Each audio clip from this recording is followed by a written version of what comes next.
Next है बेटा physical properties of the ether. Ether की फिजिकल प्रॉपर्टीज की बात करें तो फर्स्ट फिजिकल प्रॉपर्टी है बेटा इसकी solubility.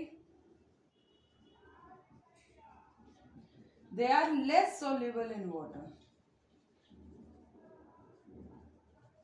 Then alcohol.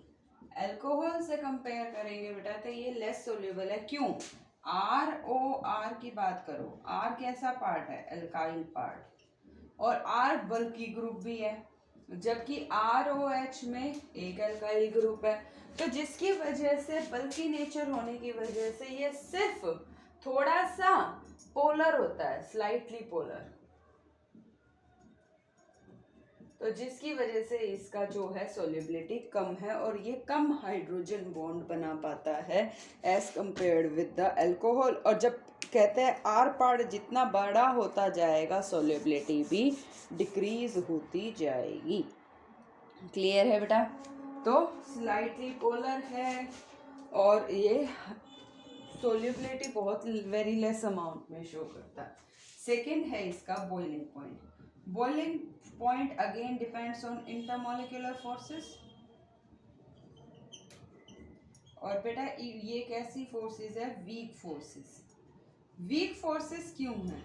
R O are अपने में डेल्टा नेगेटिव, ये डेल्टा पॉजिटिव, ये डेल्टा पॉजिटिव, क्या है? स्लाइटली पोलर है, आर ग्रुप है, इतना वीक डाइपोल मोमेंट नहीं है, जिसकी वजह से ये वीकर है than alcohol. R O R weaker than R O H, जिसकी वजह से ये क्या है? वीक फोर्सेस की वजह से ही ये बॉइलिंग पॉइंट कम शो करता है। बेटा इसका बॉइलिंग पॉइंट इतना कम है, अगर मैं ईथर की बोतल का ढक्कन खोल कर रख दूं तो ईथर 1 घंटे में ही सारी बोतल अपने आप खत्म हो जाएगी। That means it is highly volatile. Ether अपने आप में हाईली वोलेटाइल है, वो बहुत जल्दी भाप बन जाता है क्योंकि वीक फोर्सेस है जो उसको बाइंड करके नहीं रख पाती। क्लियर है बेटा? Very low boiling point as compare to the alcohols. No hydrogen bonding, क्योंकि अपने आप में थोड़ी हाइड्रोजन बॉन्डिंग शो करता है ये। So this is the low boiling point compound. Next आ जाते हैं बेटा हम इसकी केमिकल प्रॉपर्टीज पे। तो केमिकल प्रॉपर्टीज जो है वो रिलेटिवली ये इनर्ट है, क्योंकि इतना कोई रिएक्टिविटी नहीं है बेटा इसकी। और रिएक्टिविटी क्यों नहीं है? क्योंकि पोलैरिटी नहीं है। जब पोलैरिटी नहीं होगी, इतनी स्ट्रॉन्ग रिएक्टिविटी नहीं होगी, तो ये बहुत ज़्यादा हाईली रिएक्टिव मोड में रिएक्शन शो करेगा। वायलेंटली, या हम कह सकते हैं बहुत ज़्यादा कंडीशंस अप्लाई करके ये रिएक्शन शो करता है। तो ईथर का जो ये बॉन्ड टूटेगा आर ओ आर वाला, केमिकल प्रॉपर्टीज में आर ओ आर में ये दो लोन पेयर है, जिसकी वजह से ये थोड़ा सा पोलर आ जाता है और रिएक्ट करता है बहुत ज़्यादा स्पेसिफिक कंडीशन में। जब ये बॉन्ड टूटेगा वो किसकी प्रेजेंस में टूटता है बेटा? हेलो एसिड्स की प्रेजेंस में। इसकी प्रेजेंस में हेलो एसिड्स जैसे HI।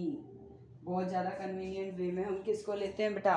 HI को लेते हैं, जिसकी वजह से ROR क्या देता है? ROH, HX ले सकते हैं प्लस RX, यानी एक अल्कोहल मिलेगा, एक हैलाइड मिलेगा। अब आप कहोगे मैडम ये कैसे रिएक्शन हुई?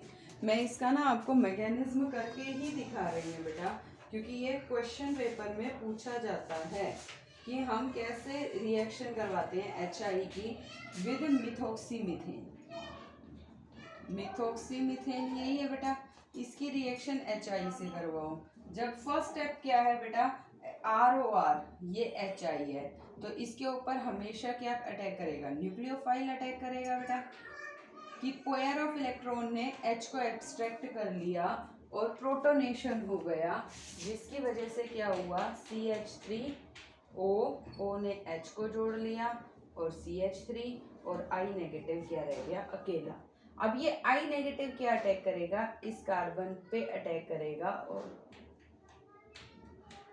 इस कार्बन पे अटैक करेगा और ये बॉन्ड टूट जाएगा, जिसकी वजह से क्या बन गया बेटा? CH3OH plus CH3I।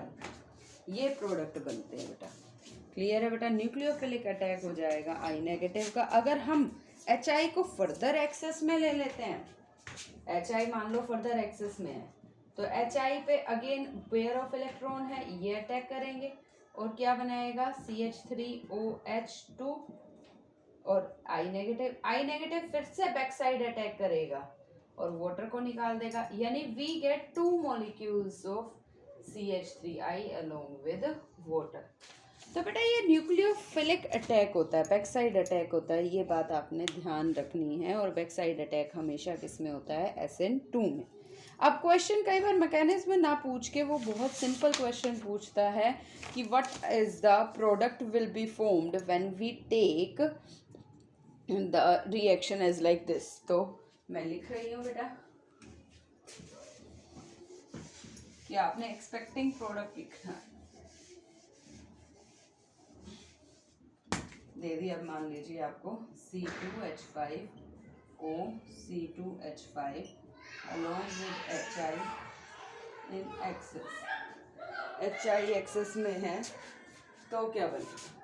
तो बेटा C2H5 के 2 मोल्स आयोडाइड बना देंगे और water will be comes out. अगर हम लेते हैं नेक्स्ट कि अगर आपसे पूछा जाए what will be the product form CH3 this type of ether will be taken HI। अब आप सोचोगे मैडम अल्कोहल बनेगा, टर्शियरी अल्कोहल बनेगा या प्राइमरी अल्कोहल बनेगा? अब आपको पता है बेटा लोन पेयर में होगा, जब बैक साइड अटैक होगा तो लेस इंडर्ड सिचुएशन से ही तो होगा, पीछे से थोड़ी अटैक करेगा। तो ये क्या बनाएगा कार्बोकेटायन बनाएगा बेटा ये CH3I और क्या बन जाएगा CH3OH। Tertiary carbocation will be more stable. तो ये SN2 ना जाके ये SN1 में जाता है। तो और क्या हो सकता है बेटा? फिनोल मिथोक्सी बेंजीन होगा, HI के साथ रिएक्शन करेगा तो क्या बन सकता है? ऑब्वियसली बेटा phenol is more stable then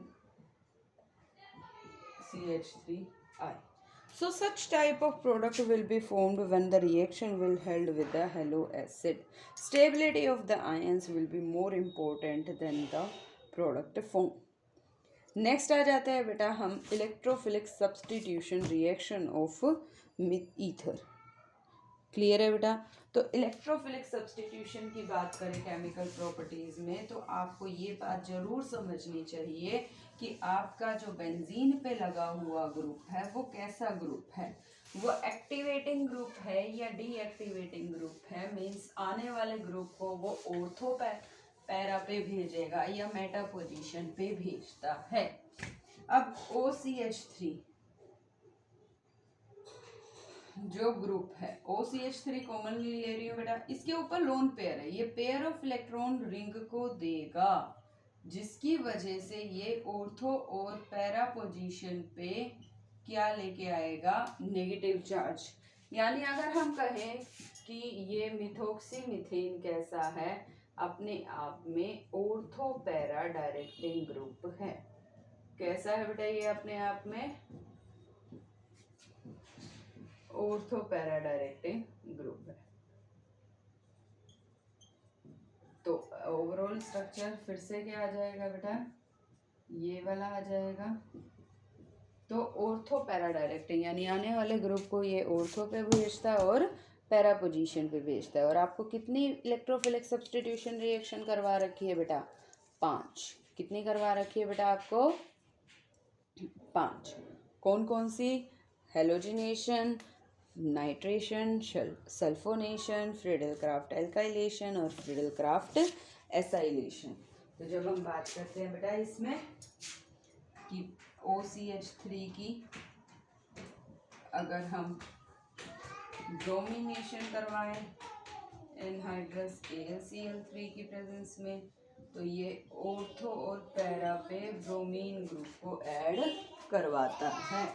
और जब हम बात करते हैं which one is the major product will be form, तो बेटा सिमेट्री को देखें तो पैरा पोजीशन वाला ज़्यादा स्टेबल होता है। ब्रोमिनेशन के बाद अगर हम बात करते हैं Friedel Crafts alkylation, Friedel Crafts alkylation में RX ग्रुप को ऐड करते हैं। RX ग्रुप ऑर्थो या पैरा पोजीशन पे आएगा। OCH3 R, OCH3 R steric की वजह से भी स्टेबल है। या हम बात करते हैं फ्रीडल क्राफ्ट एसाइलेशन यानी RCO Cl के साथ एनहाइड्रस AlCl3 की रिएक्शन, तो ये ऑर्थो और पैरा पे बनाएगा। OCH3 COCH3 या R लगा लो, या पैरा पोजीशन पे आएगा COCH3। और लास्ट हमारी ये एक और कौन सी रिएक्शन शो करेगा बेटा? नाइट्रेशन। कौन सी करेगा बेटा? नाइट्रेशन। नाइट्रेशन पे भी ऑर्थो और पैरा, तो OCH3 NO2 या पैरा पे OCH3 NO2। क्लियर है बेटा? तो ये ग्रुप का नेचर ही होता है जो हमें ये बताता है कि वो आने वाले ग्रुप को कहाँ पे डायरेक्ट करता है, ऑर्थो पोजीशन पे या पैरा पोजीशन पे, और पैरा पोजीशन वाला मेजर प्रोडक्ट होता है। तो बेटा this is all about your chapter, that is the chapter number 11 alcohol phenol ether. बेटा try to do the solve the question. If you have arise some problem then you may ask me anytime। ठीक है बेटा, ये chapter हमारा complete हो चुका है। Next हम स्टार्ट करेंगे aldehyde ketone and carboxylic acid. I will send the notes to this chapter.